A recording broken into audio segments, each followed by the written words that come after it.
There's a story that's told every time. People were silent for a long time. It started early in the morning, when the dew is white on the mountain, and the temple bells echoed as far away as from the other. An old Zen master in a brown robe, standing in front of the temple gate. Next to him was a young student with a bright face. His eyes were filled with the excitement of a new age. The master said slowly, "How do you see the mountain?" The student looked up. The mountain stood in the sky with white clouds around the top. The dawn dyed the slopes yellow. The spectacle was so majestic that it made his heart beat faster. "Master, the mountain is beautiful."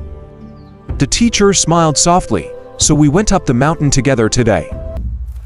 They started the journey. Jagged, winding stone trail.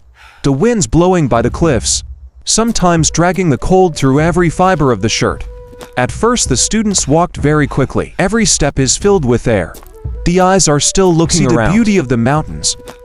But the steeper the road gets, the sweat started to run down her neck, hand wet the back of her shirt, the sharp stone scratching the heel. You are still ahead of the slow but steady. On top of the head, the sky gradually changed color from pale blue to ash gray. The wind was getting stronger and stronger, and the students were tired and your heart breathless on the discomfort. Why do we have to climb up here with nothing but rocks and wind? By noon they finally reached the top. The wind howled around the thick fog. I just saw some weeds swaying in the wind. The teacher looked around and asked, "How do you see this mountain?" The student wiped his sweat and frowned. "Master, it's not as beautiful as I thought. The road is rough. The dry trees are just gravel and dust. But standing here, I see the mountain over there looks greener, much more beautiful." The teacher said nothing. He sat down and breathed out his eyes slowly. Then he raised his voice low, echoing like a temple bell in the clouds.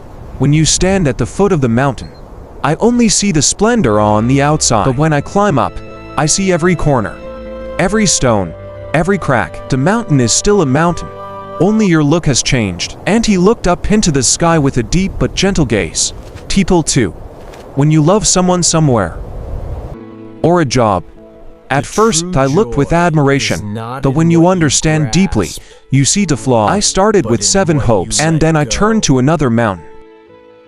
Silent student, you look back at the road you just walked, wounds in the feet, and the mountain in the distance that you said. The master continued, "The mountain looks more beautiful.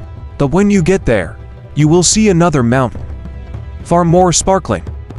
Just like that I'll never stop.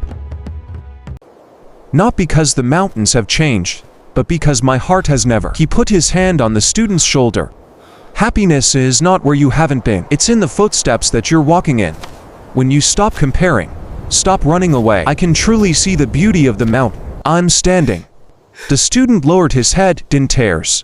He realized all the way up the mountain, he just looked up at the top and forgot to look at the wildflowers on the side of the road blowing through the forest. I forgot the warmth of the sun behind me.